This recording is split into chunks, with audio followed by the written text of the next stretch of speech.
Hello and welcome to the Farm.One podcast, where we talk about local food, nutrition, sustainable living, and all kinds of things to help you be more thoughtful about your food. My name's Rob Lang, and I'm the CEO and founder of Farm.One, and I'm sitting here in our vertical farm here in Tribeca. Don't forget to check out our new products. We've got smoothies, we've got nut milks, and we've got beautiful mushrooms grown locally in New York City by Smallhold. You can subscribe to those things now. But more importantly, I'm sitting here today with Tiffany Henkel. She's the Executive Director of Hell's Kitchen Farm Project. It's a volunteer-run farm space that's actually on a rooftop in Hell's Kitchen. And they use kiddie swimming pools in a brand new way. So I can't wait to find out more about that.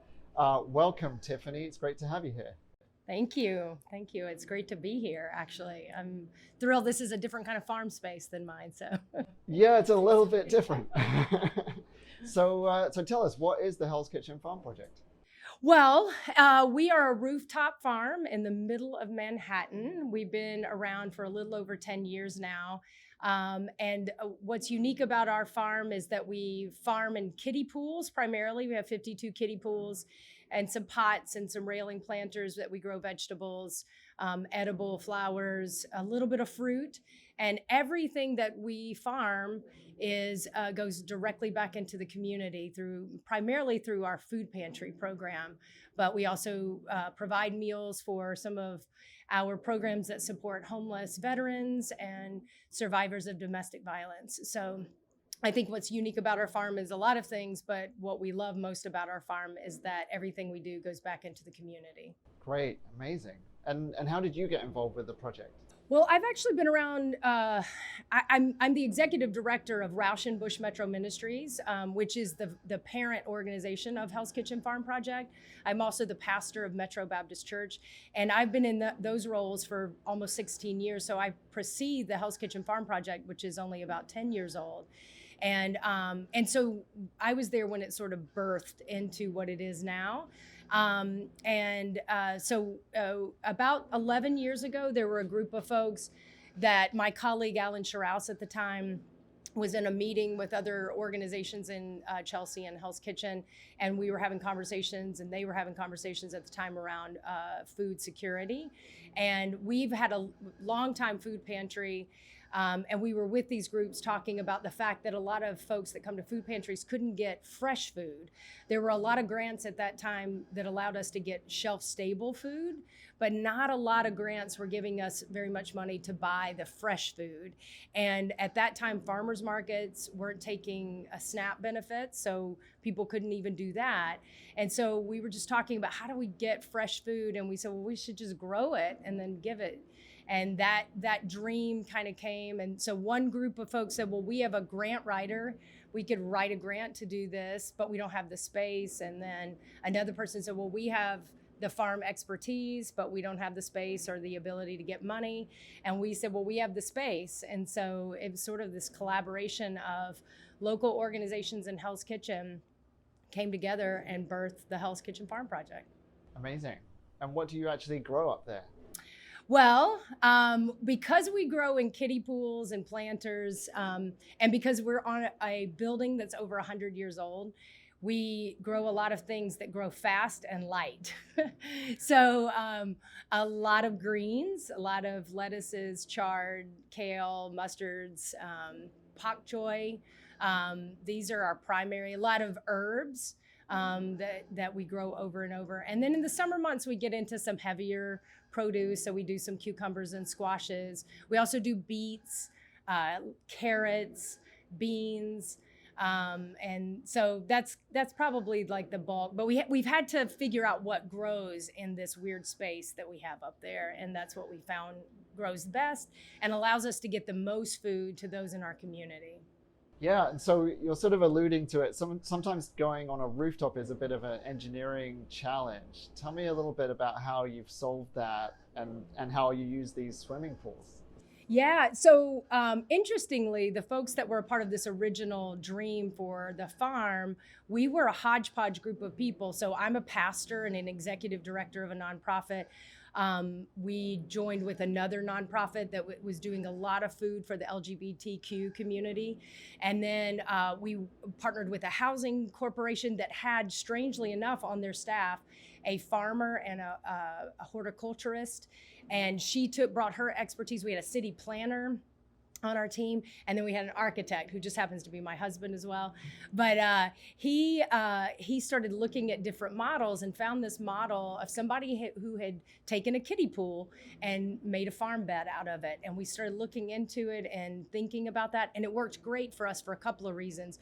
One, because we couldn't put a lot of weight on this old building, and so the kiddie pools are lightweight. And we doubled them so that there was a little bit of space between each bed that would create a reservoir of water underneath. And then we drilled holes in strategic places for this to happen. And it worked out great. And also, in addition to being light, they're very inexpensive. And so if our thought was, if somebody's looking to farm in unorthodox spaces and in unorthodox ways, this was an example of how you could farm just about anywhere and with anything you have. That's so great. Are you aware of anyone else using the same technique? You know, we found one place in Indiana. That's kind of where we got the idea, but it didn't seem that they were doing it in mass like we were. It was like maybe a couple of kiddie pools. And I don't know if anybody has modeled it since. I kind of recall getting an email maybe 5 years into our project of somebody saying that they were trying something like this on their property. And so that was pretty exciting to hear that people were modeling.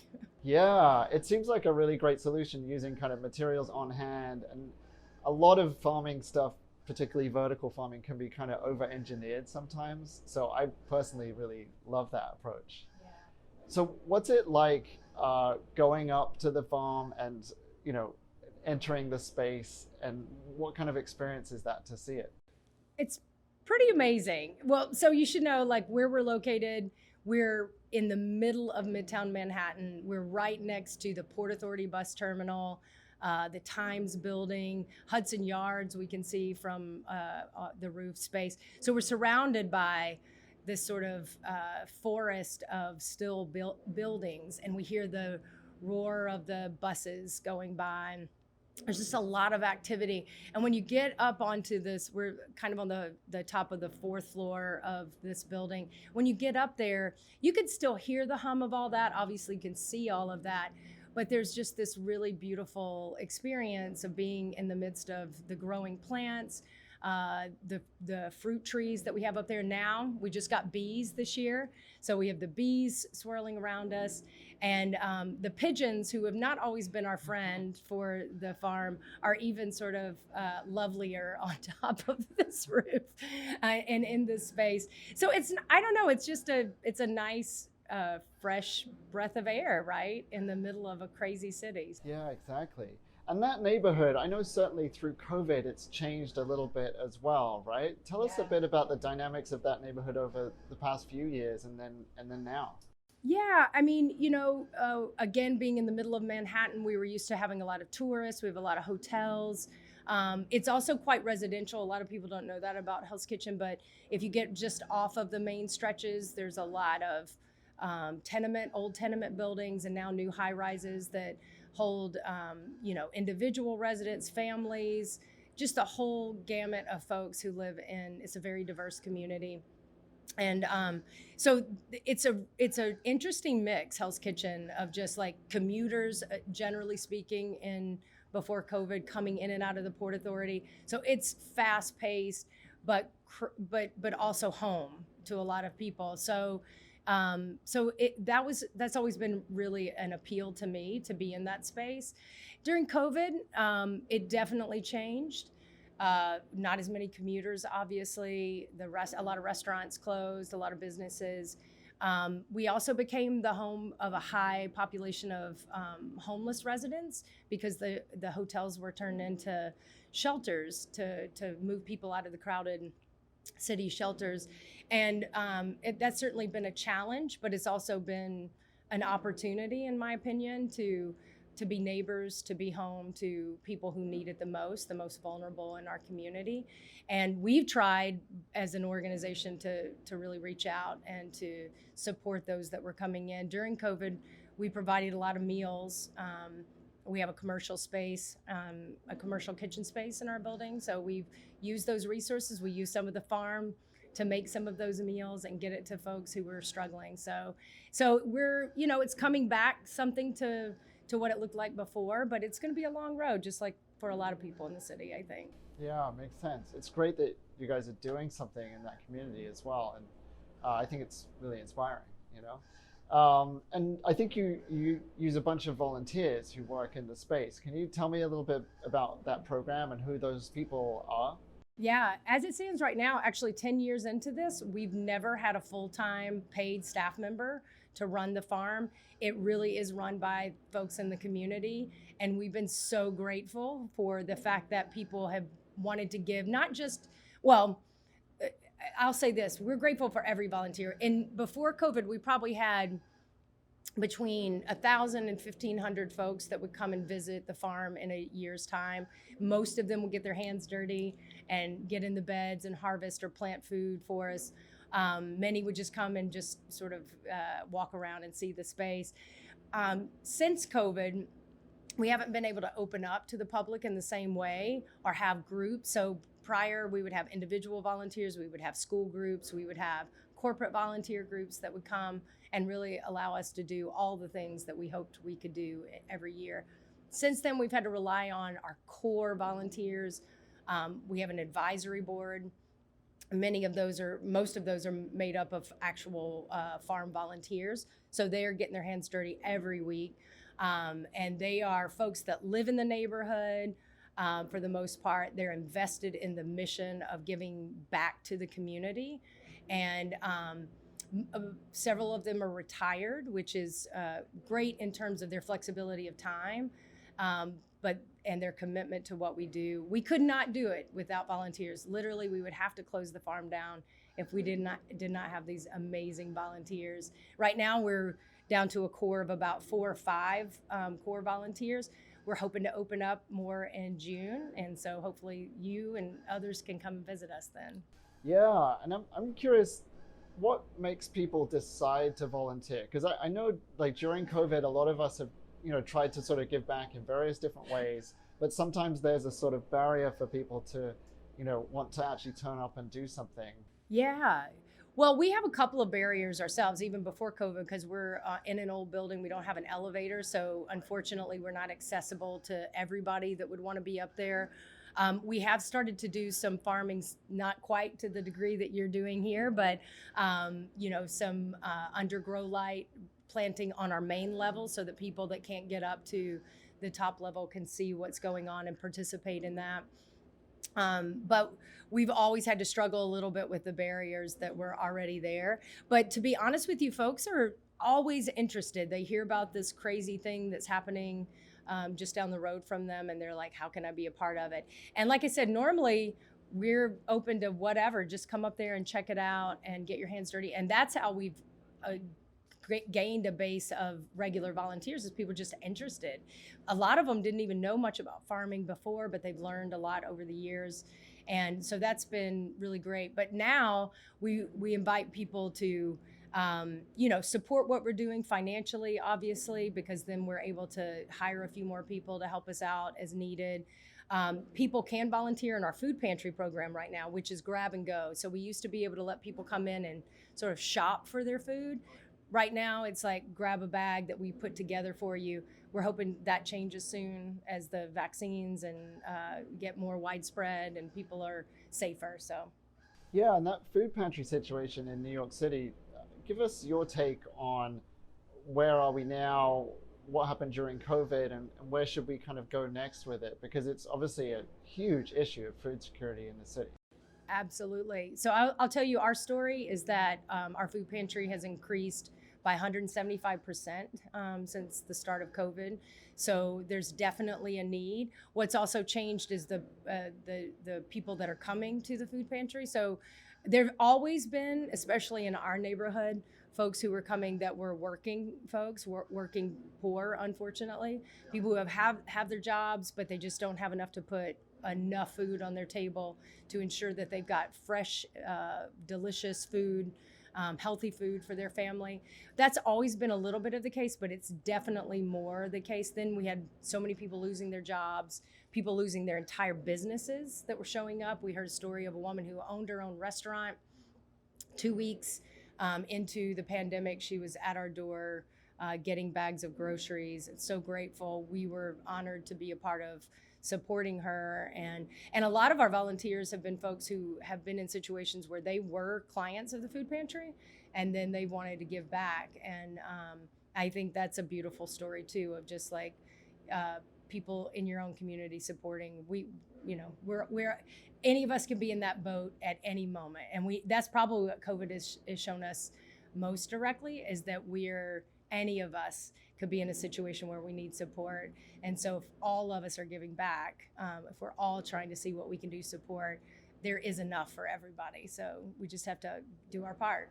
Yeah, and tell us a bit more about the situation with the non-perishable items versus fresh food in food pantries. Yeah, the good news is I think New York has done a good job over the last, at least the 10 years that we've been a part of the farming community in the city, to say fresh, healthy food needs to be more accessible to people that with lower incomes, with lower and middle incomes, because I know, people talk about food deserts, and it's not always about the fact that there's not food in their neighborhoods, but it's not healthy food always. It's inexpensive, unhealthy food sometimes. And that's if that's all you can get with what you have in your pocket, you got to get that, right? You got to go to a fast food restaurant. If that's all you can afford with what you have in your pocket, that's what you got to do.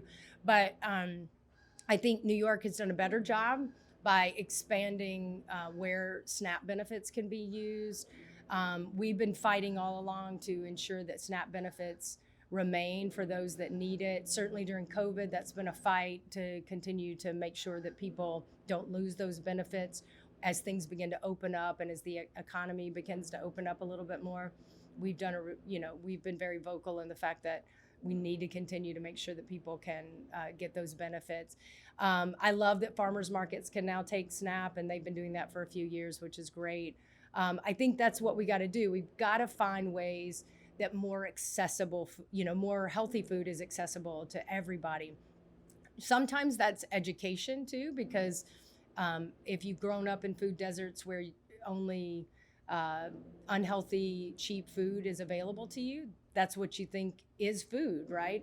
But whenever we talk about where food comes from and how talk about healthy food and nutrition in schools and in nonprofit organizations where kids are, I think you have to start with the younger generation for sure, because that's the way we're going to make a change in the way we think about food, and access to healthy food, I think, is a key part of that. Yeah, I know from personal experience, getting kids on the farm to come and taste things is such an eye-opening moment for them sometimes. Absolutely.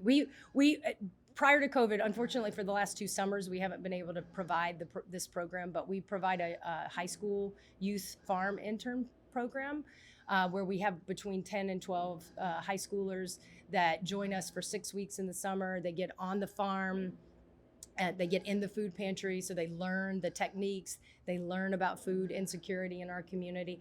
And then they also go to other organizations, we'll have to have them come here sometime, that are doing food justice work and figuring out creative ways. Because the truth is, some of it's just about creativity, right? Like, it's about imagining a way that people can get access to fresh, healthy food, local food.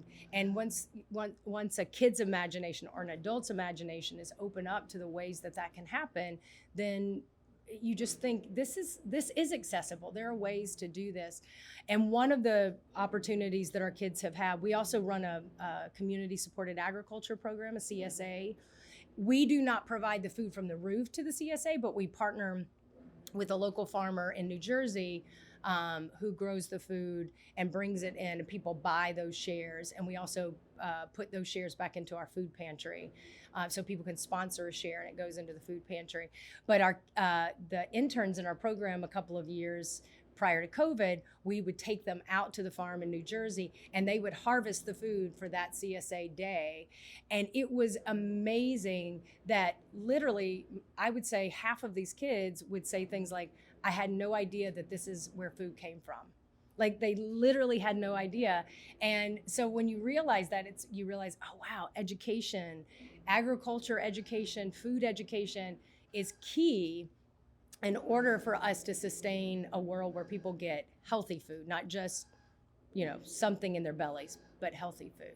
Yeah, 100%. I'm curious about your background and growing up yourself, what your view of food was growing up and how that's kind of changed through your experiences through these projects. Yeah, I grew up in the South, and so the South is, obviously a farming space in a lot of ways. I grew up in Mississippi, a lot of farmland. My immediate context was not a lot of farming for the most part, or gardening for the most part, but it was around me. And I do remember growing up, and both of my grandmothers would have they would go to gardens and they would pick the peas and we would shell the peas. That was sort of an activity that we did. We were growing tomatoes in our yards for the most part, peppers sometimes, some herbs, and we would use those. So I knew about where food came from pretty early, but we were also we didn't have a lot of money, and so we also found ourselves in places where it was cheap, quick access food, right?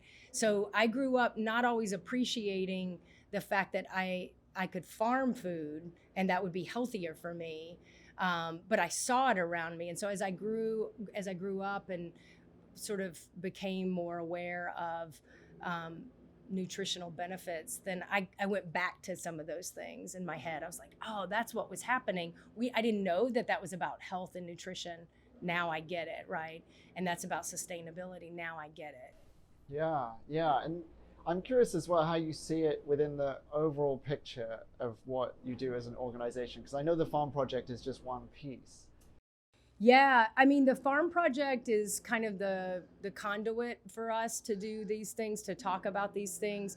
Our tagline is, the Hell's Kitchen Farm Project, growing more than just food, because the food is important, but the reality is we only harvest probably about 400 pounds of vegetables and produce a year.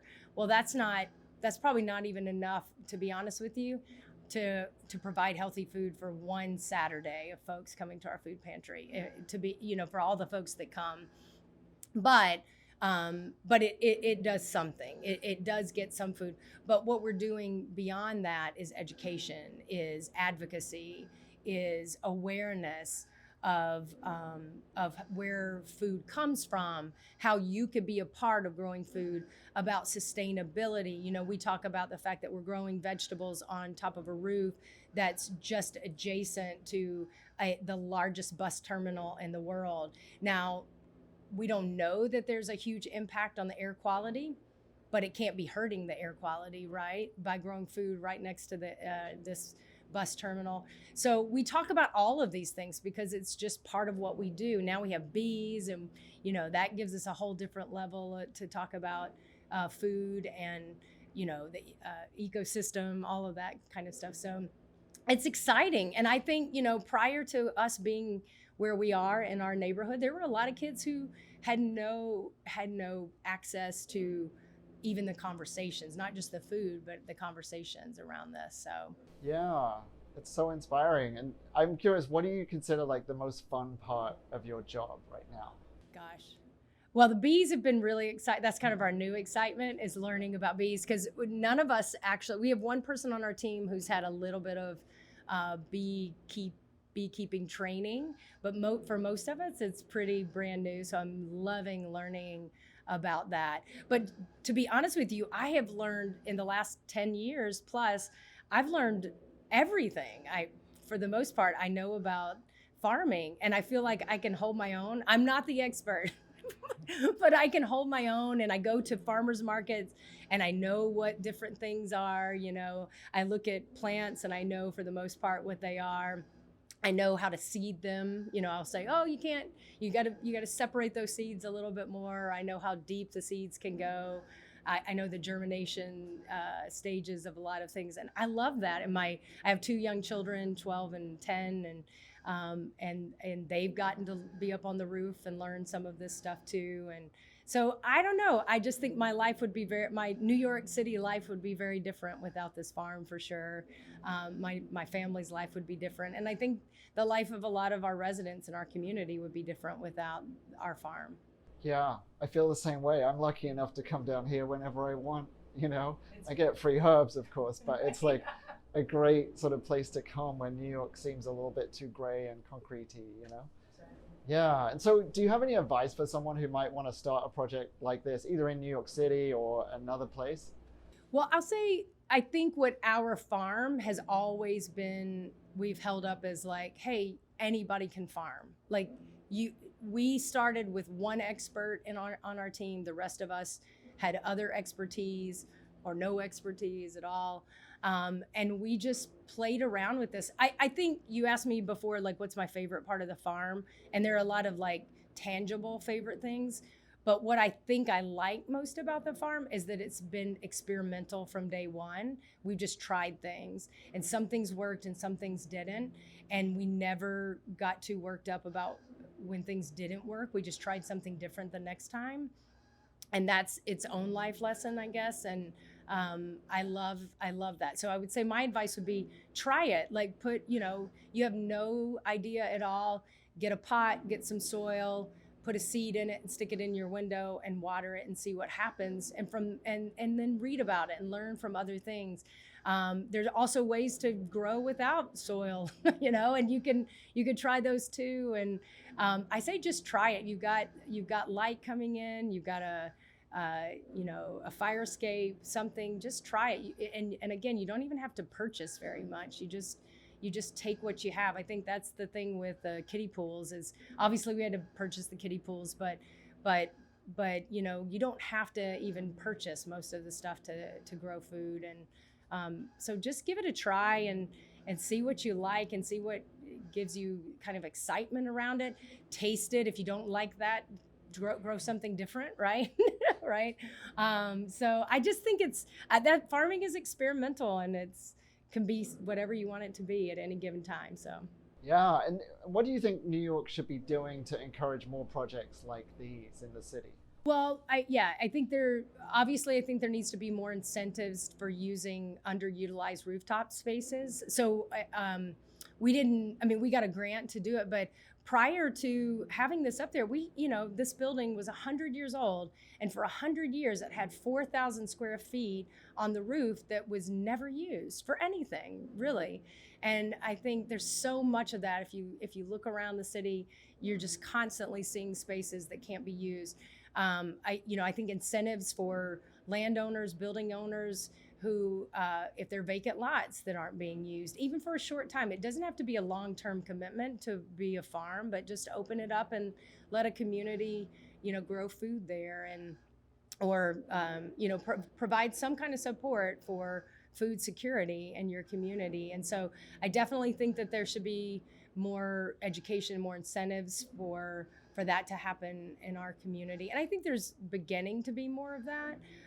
Same for indoor space. I mean, you guys are an example of doing it indoor. It doesn't have to be on the rooftop. It doesn't have to be outside, but incentives for people to be using their space to grow food and to educate people and give access to people for healthy food.